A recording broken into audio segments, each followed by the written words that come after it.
সকল দর্শক বন্ধুকে আমার ইউটিউব চ্যানেলে স্বাগত জানাচ্ছি। আজকে সন্ধেবেলার অনুষ্ঠানে গতদিন পর্যন্ত অনুষ্ঠান যারা দেখেছেন তারা জানেন যে একদম প্রেজেন্ট যে প্ল্যানেট পজিশন বা তার গোচরগত, ডিগ্রিগত বা ট্রানজিটগত যে সমস্ত আলোচনাগুলো হয়েছে সেগুলো করেছি এবং বলেছিলাম যে অন্তত যতক্ষণ পর্যন্ত প্ল্যানেট পজিশন একটু বেটার না হচ্ছে ততক্ষণ কোনো কনভেনশনাল আলোচনা করব না।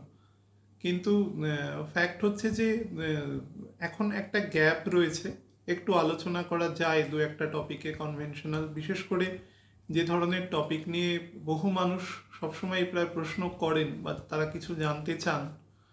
তো সেরকম একটি টপিক নিয়ে আজকে আলোচনা করব বলে মনস্থির করেছি। সেরকম একটি টপিক হচ্ছে শ্রাপিত দোষ।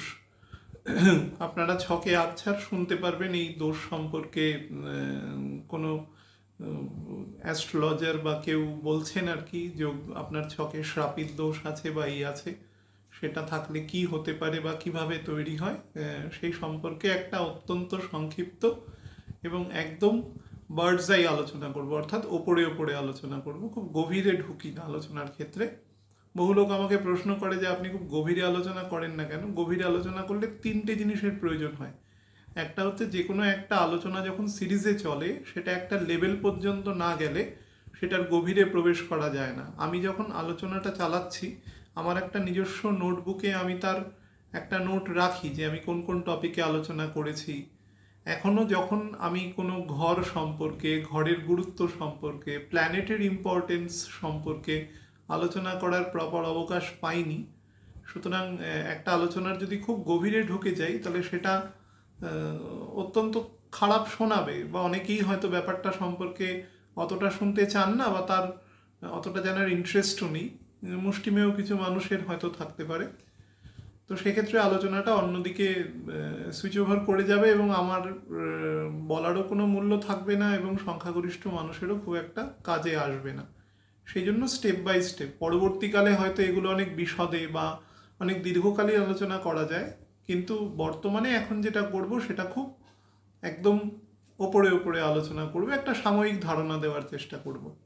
দেখুন, শ্রাপিত দোষ এটা খুব কমন দোষ। প্রায় প্রত্যেকেই যারা অ্যাস্ট্রোলজিক্যাল পড়াশোনা করেন বা এই সমস্ত তত্ত্ব সম্পর্কে ধারণা রাখেন তারা জানেন যে শনি এবং রাহু যদি একত্রে হরোস্কোপের কোনো এক জায়গায় অবস্থান করে, এখানে কিন্তু দৃষ্টি বিনিময়ের কথা বলা হচ্ছে না, দৃষ্টি বিনিময় নিয়ে অন্য ক্ষেত্রে বলা হতে পারে, এখানে বলছে একদম সহ অবস্থান করে, তো সেক্ষেত্রে তাকে শ্রাপিত যোগ বলা যায়। শনি কেতু একসাথে অবস্থান করলে, অর্থাৎ যদি রাহু সমসপ্তমে অবস্থান করে, তার যে মেরিটস ডিমেরিটস নিয়ে আলোচনা হয় সেটা অন্য কোনো অনুষ্ঠানে বলবো, কিন্তু এটা আমি কমপ্লিটলি শ্রাপিত দোষের একদম বেসিক জায়গা নিয়ে আলোচনা করছি, যেখানে হরোস্কোপে কোনো একজন জাতক জাতিকার হরোস্কোপের কোনোভাবে কোনো একটা পজিশনে 12টা ঘরের মধ্যে কোথাও রাহু এবং শনি একত্রে অবস্থান করতে হবে, তাহলে শ্রাপিত যোগ নির্মাণ হবে। এবার নির্মাণ হলো মানে কি অ্যাক্টিভ হলো না, কোনো গৃহ নির্মাণ হলো মানে সেটা বসবাসযোগ্য হয় না, ঠিক সেরকমই কোনো যোগ নির্মাণ হলেই সেই যোগটা আপনার পক্ষে যে অ্যাক্টিভ রোল প্লে করা শুরু করে দিল, সেটা নেগেটিভ বা পজিটিভ যাই হোক সেটা কিন্তু দর্শায় না। তো কি কি ক্ষেত্রে দর্শায় বা কিভাবে হয় সেটার বিস্তারে যাব, তার আগে একটা জিনিস শুধু বলিনি। শ্রাপিত কথাটার মধ্যেই বুঝতে পাচ্ছেন যে এখানে একটা কার্সের কথা বলা আছে, একটা অভিশাপ বা অভিশপ্ত এরকম কথা বলা হয়েছে। দেখুন, কিছু কিছু যোগ আছে যে যোগগুলো মোস্টলি হরোস্কোপের বেস হরোস্কোপ বা নবাংশ বা দ্রেক্কান রিলেটেড যে সমস্ত যোগগুলো আছে তার অধিকাংশ যোগই জন্মগতভাবেই নির্ণীত হয়। কিছু কিছু যোগ আছে যেগুলো গোচর ভিত্তিক নির্মাণ হয় বা অনেক সময় দশা ভিত্তিক নির্মাণ হয়, দশা অন্তর্দশা ভিত্তিক নির্মাণ হয়। বেসিক যে যোগ শ্রাপিত দোষ হচ্ছে, বা আপনাদের পিতৃদোষ বলেছি, মাঙ্গলিক দোষের কালসর্প দোষ, এরকম কয়েক হাজার হাজার মানে দোষ বা যোগ বলতে পারেন, দোষ কথাটা বলা ভালো শোনায় না, যোগ যে নির্মাণ হয় সেগুলো কিন্তু জন্মগত, অর্থাৎ জাতক বা জাতিকা হাজার চেষ্টা করলেও সেই যোগ থেকে তার প্রভাব তার জীবনে কম বেশি পড়বেই দশা অন্তর্দশার অনুসারে। তো শ্রাপিত দোষও সেরকমই একটি বেশ কমন যোগ, অন্তত 10টা হরোস্কোপ দেখলে আপনারা একটা দুটোতে পেয়েই যাবেন, এবং এটার একটা বেশ সুদূরপ্রসারী এফেক্ট আছে।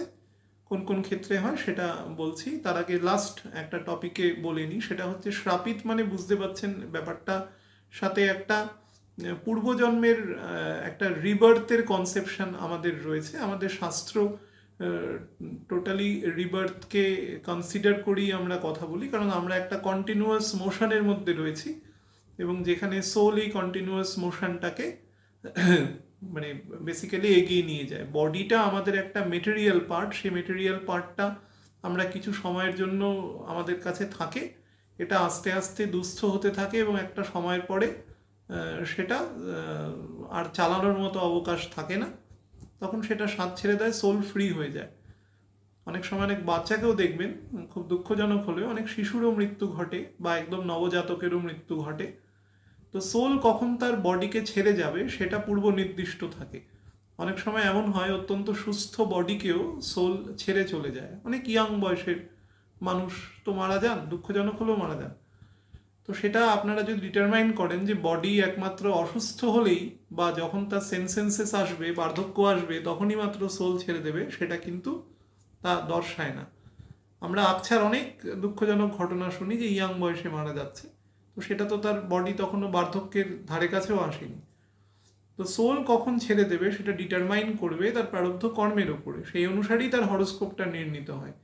এবং আমি অনেকবার আলোচনায় বলেছি, আপনারাও বহু মানুষ জানেন, যে আমাদের যে দশায় আমাদের মৃত্যু হবে সেইখান থেকেই আমাদের পরের জন্ম শুরু হবে। সে আপনি 84 লক্ষ জনির যেখানেই আপনার জন্ম হোক না কেন, সেখান থেকেই আপনার শুরু হবে।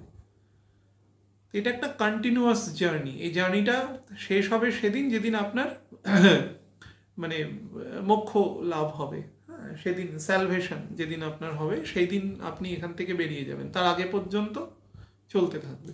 আমরা যেহেতু ধরে নিচ্ছি একটা, আমরা এখনো সেই স্তরের কাছাকাছিও পৌঁছাইনি, সুতরাং আমাদের অনেক কিছু দেখতে হবে। তো শ্রাপিত দোষ হচ্ছে এমন একটি দোষ, যে দোষ পূর্বজন্মে আমরা বা পূর্বজন্ম এমন হতে পারে যে পূর্বজন্ম না হয়েও বেশ কয়েক জন্ম আগে এমন হতে পারে আমাদের পূর্বজন্ম আমরা মানুষ ছিলাম না, অন্য কিছু থাকতে পারি। তো কোনো জন্মে বা মানুষ থাকলেও পূর্বজন্মের এফেক্টই যে পরের জন্মেই দিয়ে দেবে এরকমও কোনো ব্যাপার নয়। শনি অনেক সময় পরেও ফল দেয়, শনির একটা ডেফার্ড ফল দেওয়ার এফেক্ট, মানে ওর একটা নেচার আছে। দেখা গেল এই জন্মে দিল না, 10 জন্ম পরে দিল, কিন্তু দেবে তো অবশ্যই, কারণ এটাতে একটা ক্যালকুলেশন করা আছে এখানে। এই কালচক্রের মধ্যে যে একবার ঢুকে যাবে তাকেই কালচক্রের নিয়ম মেনেই চলতে হবে। সে আপনি পৃথিবীর যে প্রান্তে যে ভাবেই আপনি থাকুন না কেন, এই নিয়মের বাইরে আপনি বেরোতে পারবেন না যতক্ষণ পর্যন্ত আপনি এই মেটেরিয়াল মানে ওয়ার্ল্ড থেকে আপনি বেরিয়ে না যাচ্ছেন। তো সেই পরিপ্রেক্ষিতে বলছি যে যে ভাব থেকে, মনে করুন আপনি কাউকে খারাপ কথা আপনার বলা হ্যাবিট আছে, কথা দিয়ে বলছি, যেটা আমরা ইউজুয়ালি বলি এখনকার মানুষের মানে ধরুন সম্মান করা, এগুলো অনেক নর্মালাইজ হয়ে যাচ্ছে আস্তে আস্তে। আমি ভালো খারাপের প্রশ্নে যাচ্ছি না, যেটা ফ্যাক্ট সেটা বলছি। তো আমরা অনেক সময় মানুষকে এমন কিছু কথাবার্তা বলে দিই, তো সেটা আমাদের পরবর্তীকালে হয়তো আমাদের অনেক সময় রিয়েলাইজ হয় যে সেই মানুষটা সম্পর্কে আমার এই ধরনের কথা বলাটা ঠিক হয়নি, সেই মানুষটা এরকম নন। বা উল্টোটাও হতে পারে, আমরা ভালো কথা বললাম বা মানুষটি খারাপ বেরোলো, কিন্তু সেক্ষেত্রে কিন্তু শ্রাপিত যোগ নির্মাণ হবে না। আমি নির্মাণ হওয়ার কজটা বলছি। কিছু লোকের দেখবেন মুখ অত্যন্ত খারাপ থাকে, আমি মুখ দিয়ে বলছি, মুখ তো একটা ভাব, আমাদের দ্বিতীয় ভাব। কোনো একজন মানুষের বাক ক্ষমতা তার দ্বিতীয় ভাবের দ্বারাই মুখ্যত চালিত হয়। অন্যান্য ভাবও আছে, 4th হাউস আছে, 5th হাউস আছে, 9th হাউস আছে, 10th হাউস 11th হাউসে এফেক্টিভ আছে, স্পেশালি লগ্ন এফেক্টিভ আছে। আপনারা লগ্ন দেখে ছক দেখেন বলে আমি ওটাকে বেস করে আলোচনাটা করছি আর কি। তো সে যে ভাবেই হোক, মুখ্যত 2nd হাউস। তো বহু মানুষ আছে দেখবেন অহেতুকভাবে মুখ খারাপ করে, লোকে খারাপ কথা বলে, অপমানজনক বা নিচু দেখানো যুক্ত কথাবার্তা বলে, তার অন্যকে অপমান করে একটা মানসিক বা অদ্ভুত ধরনের তার একটা শান্তি হয়তো হয়। যারা এরকম বিকৃত মস্তিষ্কের মানুষ হন, এরকম বহু মানুষ আছে। তো শ্রাপিত যোগ যদি নির্মাণ হয় তাহলে সেক্ষেত্রে সেটা 2nd হাউসেই হবে। এবার মনে করুন সেই লোকের মুখের সাথে অন্যরকমও খারাপ কোনো দোষ আছে, এবং সেই দোষটা তার মুখের দোষের থেকে অন্যভাবে খারাপ। হয়তো সে খুব বড় কোনো জালিয়াত, ধরা যাক কোনো ইল্লিগাল কাজ করে, তাহলে তার 10th হাউসে এফেক্টিভ আছে। জালিয়াতি করে সে কিছু উপার্জনও করবে, তাহলে তার 11th হাউসে এফেক্টিভ আছে। এবার সাপির যোগ কিন্তু এই 3টে জায়গার কোনো এক জায়গায় নির্মাণ হতে পারে, সেটা ডিটারমাইন করবে যিনি আমাদের এই জগৎকে চালান, তিনি ডিটারমাইন করবেন, সেইভাবে তার ছকটা নির্মাণ হবে। তো শ্রাপিত যোগ নির্মাণ হয় আমাদের পূর্বজন্মের কর্মের ফলে, এবং সেটা আমাদের ছকে তৈরি হয় যখনই শনি রাহু একসাথে অবস্থান করে, এই যোগ নির্মাণ হয়ে যায়। বহু লোককে বলতে দেখবেন এই যোগ তো কোনো এফেক্টিভ নয়। আমি আমার আলোচনায় আমি আগেও অনেকবার বলেছি, আমি অনেক কথা খুব ক্যাজুয়ালি বলি, কিন্তু সেটা ভাববেন না যে আমি আউট অফ দ্য কনটেক্সট বলতে থাকি। অনেকে আমাকে ফোন করে বলে আপনি এত অর্বাচীনের মতন কথা বলেন যেগুলোর কোনো মানে নেই। হ্যাঁ, কিন্তু আমি কনটেক্সট ছাড়া কথা বলি না।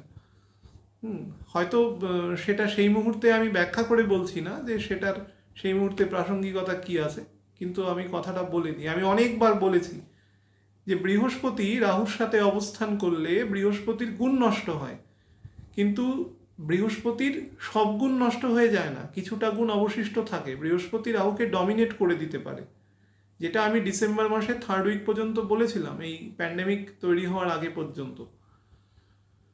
কিন্তু অন্য কোনো প্ল্যানেট, ইভেন রবি তো পারেই না, কোনো প্রশ্নই নেই, কারণ রবি সব থেকে এম্বারেস ফিল করে রাহুর প্রেজেন্সে, কারণ রাহু একটা ইন্ট্রুডার বেসিক্যালি এই সৌরজগতের মধ্যে। ওর কোনো জায়গা নেই, ও হঠাৎ করে এখানে চলে এসছে, এবং সেটা কেন দেওয়া হয়েছে তার পেছনে অনেক কারণ আছে, গূঢ়তত্ত্ব আছে। তো রাহু সব থেকে রবি এবং চন্দ্র সব থেকে এম্বারেস ফিল করে রাহুর প্রেজেন্সে বা কেতুর প্রেজেন্সে। কিন্তু শনি যেটা করে, শনি এম্বারেস ফিল করে না, কিন্তু শনির গুণ নষ্ট হয়ে যায় সম্পূর্ণ। শনির যে অ্যাকচুয়াল গুণ তাকে পুরোটা ডিস্ট্রয় করে দেয়। যত শনি রাহু কাছাকাছি অবস্থায় থাকবে তত গুণ নষ্ট হবে, ভাব অনুসারে তার ফল দেবে এবং অ্যাকচুয়াল গুণও নষ্ট করবে। দেখুন, শনি হচ্ছে আমাদের মুখ্যত যদি বহিরাগত দৃষ্টি থেকে দেখেন, দৈহিক অন্তর্যন্ত্রের বিবিধ অন্তর্যন্ত্রের কার্যকারিতা শনি দ্বারা নিয়ন্ত্রিত হয়, কারণ শনি সব থেকে মেজর প্ল্যানেট, তো মেজর জায়গায় সে নিয়ন্ত্রণ করবে। কিন্তু আমাদের বহিরাগত দিক থেকেও যদি কালপুরুষের 10 এবং 11 নম্বর ছক দেখেন, তাহলে মানে ঘর দেখেন, তাহলে সেটা আমাদের কর্ম এবং কর্মজনিত লাভকে নির্দেশ করে। তো শনি আমাদের মুখ্যত কাজের গুণ, আপনার মধ্যে কি ইন্টেলিজেন্স লেভেল আছে, সেই অনুসারে আপনি কিভাবে কর্ম সম্পাদন করতে পারছেন সেইগুলোকে, এবং কত নিষ্ঠার সাথে কাজ করতে পারছেন, এই সমস্ত কিছুকে দর্শায় আপনার ছকে। রাহু যেই না যুক্ত হয়ে যাবে, রাহু এই গুণগুলোকে নষ্ট করে দেবে শনির, অর্থাৎ উল্টো গুণ দেওয়া শুরু করবে। আমি শনির কিছু বেসিক গুণ সম্পর্কে আপনাদের বলে দিই, তারপরে টপিকটাতে যাব। দেখুন, শনি হচ্ছে বেসিক একদম এক্সট্রিম স্পিরিচুয়াল নলেজকে দর্শায়। যার শনি বেটার আছে, এক্সট্রিম স্পিরিচুয়াল নলেজকে দর্শায়, পরমার্থিক জ্ঞান যাকে আমরা বলি, মানে above than the material knowledge, আমাদের যেটা চূড়ান্ত জ্ঞান যাকে আমরা বলি, যেটাকে ভগবান জ্ঞান বিজ্ঞান যোগ বলেছে, সেই যোগ হচ্ছে শনি নির্মাণ করে। ত্যাগী হয়, গুণী হয়। গুণী মানে কি, ওই কোনো মেটেরিয়াল গুণী নয়, তার মধ্যে অনেক রকম আধ্যাত্মিক গুণ থাকে, অর্থাৎ সাত্ত্বিক গুণের কাছাকাছি সে মানুষ চলে যায়। ষড়রিপু বিহীন হওয়াটা একদম এক্সট্রিম। যখন সাত্ত্বিক গুণেরও যখন গুণাতীত হয়ে যায়, তখন ষড়রিপুরও বাইরে বেরিয়ে যায় মানুষের। কিন্তু মোটামুটি সেটা খুব কঠিন কাজ, কিন্তু কাছাকাছি বা তার অনেকটা সে ত্যাগ করতে পারে, তার লোভের পরিমাণটা অনেকটা কম, মানুষের হিতার্থে কথা বলে। মানুষ কি ভাবলো না ভাবলো সেটা বিষয় নয়, কিন্তু সেই মানুষটা অন্যের হিতার্থে চিন্তা করে, কাউকে আপন মনে করে চিন্তা করে, বা 10 হিতের কথা ভেবে চিন্তা করে। তো সেই ধরনের টেন্ডেন্সি তার মধ্যে থাকবে, এবং শান্ত হবে, সবসময় সত্যি কথা বলার একটা প্রবৃত্তি থাকবে, উত্তেজনাবিহীন হবে। অর্থাৎ মানুষ তাকে যতই ক্রিটিসাইজ করুক, যতই খারাপ কথা বলুক না কেন, তাকে অত্যন্ত হীনমন্যকারী কথাবার্তা বলুক, তাকে অপমান করুক, কিন্তু সে তার কাজটা করে যাবে, মানে কনস্ট্যান্টলি করে যাবে, যদি সে মনে করে সেই কাজটা সে ঠিক করছে। অর্থাৎ সেটা মানে কি বলবো, বিধি দ্বারা স্থাপিত যদি হয়, হ্যাঁ, তো সেটা শনি রিপ্রেজেন্ট করে। উত্তেজনাবিহীন হয় বললাম, মৌনই থাকে সবসময়, একটু ইন্ট্রোভার্টও হয়, অনেকে আনসোশ্যাল মনে করতে পারে দেখে, কিন্তু অ্যাকচুয়ালি আনসোশ্যাল নয়। চূড়ান্ত জ্ঞান থাকে বলে বেশি মেটেরিয়াল কথা বলার যে কোনো মানে হয় না, সেই জন্য চুপ করে থাকে, কথা কম বলে। অতি বুদ্ধিমান লোকেরা সেটাই করে। তো আরও কতগুলো জায়গা বলছি। লোনলি থাকতে পছন্দ করে, অত্যন্ত ডিসিপ্লিন হয়, রাউন্ড দ্য ক্লক কাজ করে, খুব ভোরে ওঠা অভ্যাস থাকে, তাড়াতাড়ি শুয়ে পড়ার একটা অভ্যাস থাকে, এবং পরিমিত আহার করে, নর্মালি সাত্ত্বিক আহার খায়, এবং অতিরিক্ত খায় না। হ্যাঁ, দেহের যে আকৃতি সেটা খুব বিশাল একটা কিছু একটা হয় না, যেটা অতিরিক্ত খাদ্য গ্রহণ বা কোনো জীবনের কোনো ইনডিসিপ্লিন, মানে কাজকর্মের জন্য মানুষের যে অ্যাকচুয়াল হ্যাবিটটা এখন তৈরি হয়, অধিকাংশ, দু একটা বাদে, সেইটা আর কি শনির মধ্যে থাকে না।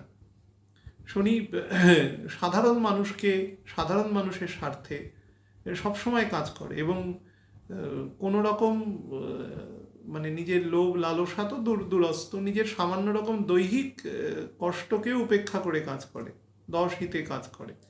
এটা স্যাটার্নের একটা, বিশেষ করে সমাজের যারা একটু অর্থনৈতিকভাবে বা সামাজিকভাবে একটু পিছিয়ে রয়েছেন, তাদের জন্য স্যাটার্নের যে জাতক জাতিকা হন, তারা সবসময় উদার হস্তে কাজ করার একটা প্রকৃতি আছে, এবং রিপ্রেজেন্টেশনও সেই জায়গা থেকেই করা হয় মুখ্যত। সূর্য থেকে অনেক দূরে আছে, তো তার রিপ্রেজেন্টেশনটা সেইভাবে করা হয় আর কি, বেসিক জায়গায়। কিন্তু নিজের যতটুকু প্রয়োজন তার থেকে বেশি তারা কখনো চেষ্টা করে না আয় করা, জমানোর টেন্ডেন্সি এদের মধ্যে কম থাকে। এটা হচ্ছে শনির বেসিক প্রকৃতি। এবার শনি রাহু যদি কখনো কোনো ঘরে 8 ডিগ্রির মধ্যে অবস্থান করে, 8 ডিগ্রিটা মনে রাখবেন। এবার মনে করুন শনি তো সবসময় রাহু তো সবসময় বকরি যাচ্ছে, উল্টো দিকে যাচ্ছে ক্লকওয়াইজ, কিন্তু স্যাটার্ন তো বছরের প্রায় 5 মাস, মানে 4 মাস 20-22 দিন মতন স্যাটার্ন বছরে বকরি থাকে। যদি দুজনেই বকরি থাকা অবস্থায়, বকরি থাকলে দুজনের ভেলোসিটি একদিকে হবে, বকরি থাকা অবস্থায় যদি 8 ডিগ্রির মধ্যে থাকে, তাহলে এর মাত্রাটা অনেক গুণ বেড়ে যাবে, অর্থাৎ শ্রাপিত দোষের যে নেগেটিভ জায়গা সেটা বেড়ে যাবে। আর যদি দুজনের দুদিকে, অর্থাৎ শনি মনে করুন মার্গী গতিতে রয়েছে, হ্যাঁ, তখন যদি 8 ডিগ্রির মধ্যে থাকেও, তাহলেও কিন্তু যেহেতু প্রত্যেক মুহূর্তে আমাদের বার্থ চার্টটা কি, আমরা যেই মুহূর্তে জন্মাচ্ছি সেই মুহূর্তের গোচর যেটা আছে তার একটা ফটোকপি, একদম ইনস্ট্যান্ট একটা ফটো তোলা। আমরা যখন ছবি তুলি তখন কি হয়, আমরা তো মুভমেন্ট করছি, আপনি যদি এর একটা স্ক্রিনশট নেন তাহলে আমরা ইনস্ট্যান্ট ছবি পাবেন। সেই ইনস্ট্যান্টটা হচ্ছে আপনার বার্থ হরোস্কোপ। সেখান থেকে আমরা নবাংশ, রেখান, তার দশা, অন্তর্দশা সব কিছু বিচার করছি। কিন্তু ফ্যাক্ট হচ্ছে যে গ্রহটা যদি হাই ভেলোসিটিতে থাকে, রাহু তো আর তার গতি কোনো সময় কমবে পারবে না। রাহু তার নির্দিষ্ট, রাহুকেতু রবি চন্দ্র তার নির্দিষ্ট গতিতে সারা বছর চলে, তাদের গতিবেগের কখনো পরিবর্তন হয় না। শনির হয়, অন্যান্য 5টা প্ল্যানেটের হয়, বাড়ে কমে। তো স্যাটার্ন মনে করুন যে উচ্চ গতিতে রয়েছে, স্যাটার্নের সব থেকে উচ্চ গতি 7 মিনিট হয়। তো 7 মিনিট গতিতে মনে করুন স্যাটার্ন চলছে, তখন যদি 8 ডিগ্রির মধ্যেও থাকে তাহলে কিন্তু শ্রাপিত দোষের প্রভাবটা কম থাকবে, যেহেতু তারা প্রত্যেক মুহূর্তে একে অপরের থেকে দূরে চলে যাচ্ছে। রাহু উল্টো দিকে যাচ্ছে, শনি উল্টো দিকে যাচ্ছে। কিন্তু যদি বকরি থাকে, বকরি থাকা অবস্থা অনেক সময় দেখা গেছে 8 ডিগ্রির থেকে একটু বেশিও রয়েছে, 9-10 ডিগ্রিতে রয়েছে, তখনও কিন্তু শ্রাপিত দোষের মারাত্মক এফেক্ট দিয়ে দিয়েছে, খারাপ ফল দিয়ে দিয়েছে, এটাও কিন্তু দেখা গেছে। তবে 5 ডিগ্রির মধ্যে যদি থাকে, সেটা বকরি চলুক বা মার্গী চলুক, মানে শনির ক্ষেত্রে বলছি, রাহু তো বকরিই চলবে, তো সেক্ষেত্রে কিন্তু পূর্ণ শ্রাপিত যোগ নির্মাণ হয়। শ্রাপিত যোগ নির্মাণ হলে কি হয়, শনির যা গুণ আছে সেই গুণগুলোকে রাহু ডিস্ট্রয় করে দেয়। দেখুন, রাহু হচ্ছে ডিজায়ারের কারক, রাক্ষসের কি, রাক্ষস তামসিক গুণ সম্পন্ন হয় টোটাল, ওর মধ্যে সাত্ত্বিক তো ছেড়েই দিন, রাজসিক গুণও কিছু থাকে না। সে যা পাবে সেটা কি ইনস্ট্যান্টলি ভোগ করার মানসিকতা তৈরি হয়, এবং ভোগ কিভাবে করবে না, সে কেড়ে নেবে, ছলে বলে কৌশলে নেবে। এবার ভগবান তার শুধু মস্তকটাকে রেখেছে, তার কারণ হচ্ছে হাত পা দিয়ে রাখলে তাহলে অনেক ডিস্টার্ব করে দিত, অনেক বেশি মনে হয় আমার। কিন্তু শুধু মস্তিষ্কটা রেখেছে, মস্তিষ্কটা রেখেই যা গন্ডগোল করে দেয় সেটাতেই আর কি ধরা ছোঁয়ার বাইরে। তো রাহু কি করে, রাহুর যেহেতু এখানে সম্পূর্ণ প্রাণ রয়েছে মস্তিষ্কে, এবং সে একটা প্ল্যানেট নয়, সে একটা ইন্ট্রুডার, সে ঢুকে গেছে এই সিস্টেমটার মধ্যে, একটা ভাইরাসের মতো। হ্যাঁ, যেরকম কম্পিউটারে ঢুকে যায় বা আমাদের শরীরে এখন যেরকম দেখছেন ঢুকে গেছে অনেকের শরীরে, তার জন্য একটা সারা বিশ্বব্যাপী একটা অস্বস্তিকর পরিবেশের সৃষ্টি করেছে, সেই রকম।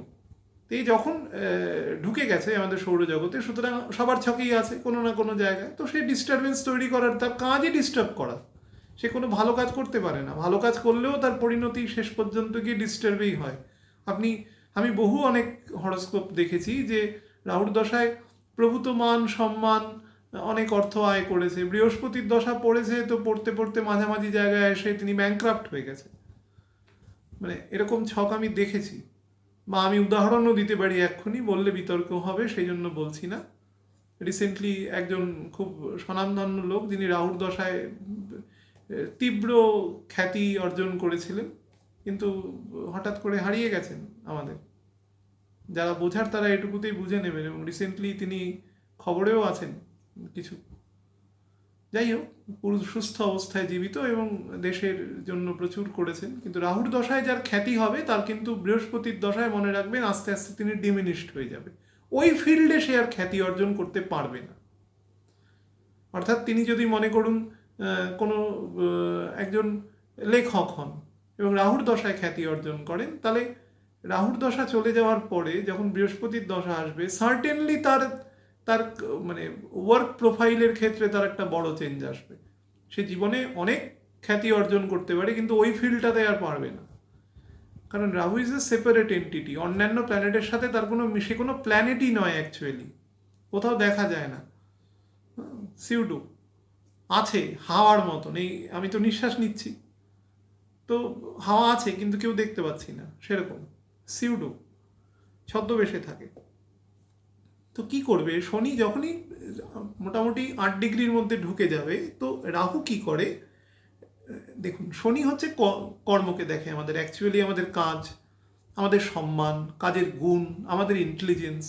গতদিনও বলেছি যে বুধ আমাদের উপস্থিত বুদ্ধিকে দেখে, কিন্তু লং টার্মে যে বুদ্ধি, যে আমাদের মেধা শক্তি যেটা, সেটা কিন্তু শনি নির্মাণ করে। তো এই সমস্ত জায়গা, আমরা যে বুদ্ধি বা আমরা ন্যায় বিচার, আমাদের বিবেক, আমাদের বোধ, আমাদের রুচি, আমাদের সামাজিক অবস্থান, ন্যায় নীতিপূর্ণ কাজ, ন্যায় নীতি যদি করতেও না পারি, হয়তো এমন কিছু প্রতিবন্ধকতা, তাহলে আমরা অন্তত নিউট্রাল থাকবো, কিন্তু ক্ষতিকারক কিছু করবো না, যাতে আমার জন্য আরেকটা মানুষের কোনো ক্ষতি না হয়। এটা একটা মানুষের তো বেসিক ক্রাইটেরিয়া। রাহু ঠিক তার উল্টো দিকে চলবে। রাহু ওই মস্তিষ্কটা শুধু ডিজায়ার, ও সব খাবে একবারে, অ্যাকচুয়ালি ও তো বেরিয়ে যাবে যা খাবে, তো সব কিছু ভোগ করার ওর মধ্যে একটা প্রবৃত্তি থাকে। তো আপনার মধ্যে ওই ভোগের প্রবৃত্তিও জ্বালাবে, যে ভাবে থাকবে সেই ভাবকে তো ক্ষতি করবে। মনে করুন কারুর 5th হাউসে আছে, তো 5th হাউস থেকে আমাদের ডিজায়ার, 5th হাউস থেকে আমাদের ডেভেলপমেন্ট, 5th হাউস থেকে আমাদের উচ্চশিক্ষা, 5th হাউস থেকে আমাদের প্রেম প্রণয় বিবাহ, সেখানেও নির্দেশ করে, 7th হাউস থেকেও নির্দেশ করে, 5th হাউস থেকেও নির্দেশ করে। তো আমাদের জীবনের যে কোনো রকম ডেভেলপমেন্ট, সন্তান, সব কিছু 5th হাউস থেকে। তো ওখানে কি করবে, গন্ডগোল সৃষ্টি করবে। যে কোনো পজিটিভ কাজে গন্ডগোল, নেগেটিভ কাজে উৎসাহ দান। শুরুতে দেখে মনে হবে কাজটা খুব পজিটিভ, কিন্তু আপনি যত এগোবেন তত দেখবেন আপনি একটা ওই মরিচিকার মতন এগোচ্ছেন, আলটিমেটলি আপনার সামনে কিচ্ছু নেই। এটা হচ্ছে রাহুর বেসিক প্রকৃতি, আপনাকে একদম মায়ার মতন টানতে টানতে নিয়ে যাবে, এবং একটা সময় আপনাকে সম্পূর্ণ নিঃস্ব করে দেবে সব দিক থেকে, হতাশ করে দেবে, হতোদ্যম করে দেবে, এবং ব্যর্থতা তো দেবেই সার্টেনলি, তার সাথে অপমান, লাঞ্ছনা, এগুলো তো উপরই পাবেন। তো রাহু কি করবে, যখনই স্যাটার্নের আসবে, স্যাটার্ন খুব এম্বারেস হয়ে যায়, স্যাটার্নের গুণটা নষ্ট হয়, স্যাটার্ন নিজেকে গুটিয়ে নেয়, স্যাটার্ন ইন্ট্রোভার্ট, তো স্যাটার্ন নিজেকে গুটিয়ে নেবে। খুব একটা বোঝার চেষ্টা করুন। মনে করুন একজন কোনো দুর্বৃত্ত, তার সাথে যদি একটা সাধুকে রাখা হয়, কার প্রবলেম হবে? দুর্বৃত্তের কোনো প্রবলেম হবে? দুর্বৃত্তের অ্যাকচুয়ালি কোনো প্রবলেম হবে না। প্রবলেম সাধুর হবে। মনে করুন একটা বদ্ধ ঘরে দুজনকে রেখে দিয়েছেন, সাধুটাকে যদি 3 দিন বাদে বার করা হয়, সাধুটি মানে তার তালজ্ঞান হারিয়ে ফেলবে যদি তার সাথে তার কনভারসেশন চলে।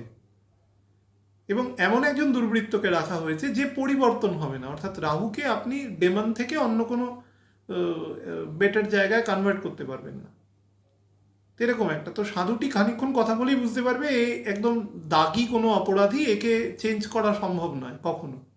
হয়তো আমাদের সমাজে এমন কিছু অপরাধী আছেন তো যারা সারা পৃথিবীতেই আছেন, ছিল, আছে এবং ভবিষ্যতেও থাকবে, এটাই ভগবান এভাবেই নির্মাণ করে। যারা কখনো চেঞ্জ হয় না, অপরাধ করাটাই তাদের এবং খুব গর্হিত অপরাধ করে, তারা সমাজের ভারসাম্য নষ্ট করে।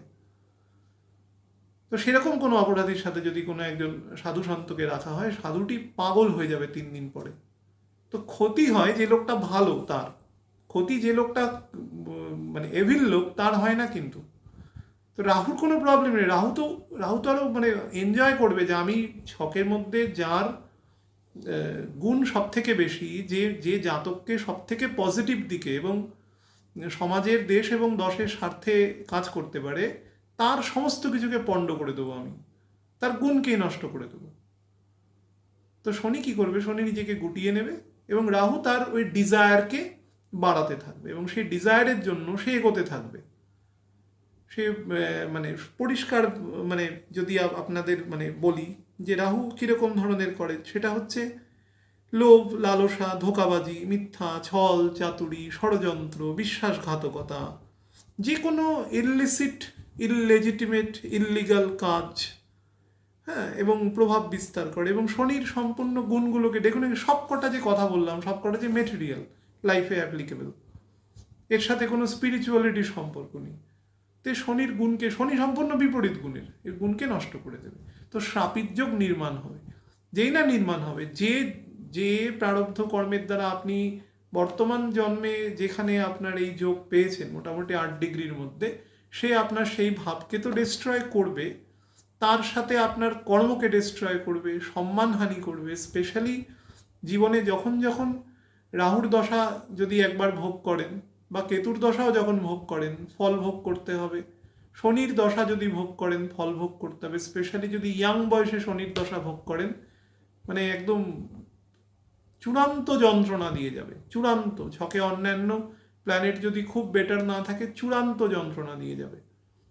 2 নম্বর হচ্ছে যখন যখন যে ছকের যে দশার অন্তর্দশায় রাহু বা শনি চলবে, স্পেশালি রাহু চলবে, মনে করুন কারোর চন্দ্রের দশা চলছে, রাহুর অন্তর্দশা চলছে, একদম চূড়ান্ত মানে সময় খারাপ দিয়ে যাবে। তার সাথে যদি গোচর অবস্থান খারাপ থাকে তাহলে তো আর একদম মানে সোনায় সোহাগা আর কি, আর কোনো কিছু বলার থাকবে না। এইটা হচ্ছে শ্রাপিত দোষের মেন জায়গা। এবার যার যার ছকে যে অবস্থায় আছে সেই অবস্থায় দেখবেন। আমি আপনাকে এটা কাছাকাছি বলছি, আমার জন্মের কাছাকাছি সময় ধরে আপনাদের বলছি যে নভেম্বর ডিসেম্বর 1978 সাল থেকে 1980 সাল পর্যন্ত রাহু এবং শনি একত্রে সিংহ রাশিতে অবস্থান করছে। এবার শ্রাপিত যোগ কোন জায়গায় এসে বেশি পজিটিভ হয় দেখুন। মনে করুন আপনারা যারা লগ্ন দেখে ছক দেখেন, মনে করুন কারুর মেষ লগ্ন আছে, তো লগ্নেই মনে করুন শ্রাপিত যোগ হয়ে রয়েছে। তো কারুর যদি বৃষ লগ্ন হয়, বৃষ লগ্নেও যদি শ্রাপিত যোগ হয়, দুটো লগ্নের তো ফল এক দেবে না, দুটো ফলের মধ্যে চূড়ান্ত ডিফারেন্স থাকবে। যদি একই ডিগ্রিতে থাকে তাহলেও তো এক দেবে না, তাহলে তো দুটো ঘরের আর কি মানে আলাদা থাকলো। তো এই জন্য মনে রাখবেন যে অনেকেই যারা ভাব দেখে নর্মালি চিন্তা করেন, তারা এই চিন্তাটা করবেন কোন ঘরে আছে। দেখুন, কোনো অগ্নিকারক ঘরে যদি শ্রাপিত যোগ তৈরি হয় তাহলে সেটা সব থেকে খারাপ হয়। আমি সেরকম একটা অগ্নিকারক ঘরেরই কথা বলছি, সেটা হচ্ছে সিংহের ঘর। সেই সময়টা আর কি স্পেসিফিক্যালি আমি বলছি নভেম্বর ডিসেম্বর 1978 থেকে 25শে মে 1980 পর্যন্ত রাহু এবং শনি একত্রে সিংহ রাশিতে অবস্থান করেছে। এবং আমি এই সময়ের প্রভূত ছক দেখেছি এবং কাছাকাছি অবস্থানকালী অবস্থায় দেখেছি কিছু না কিছু কিন্তু প্রবলেম এদের আছে। এবং যার যার তার ছকের মোডাস অপারেন্ডি অনুসারে কত কাছে রয়েছে, যোগটা কতটা বেশি মানে ক্ষতিকারক, তো এর মাত্রা নির্মাণ করে সেই অনুসারে তার ফল দিয়েছে।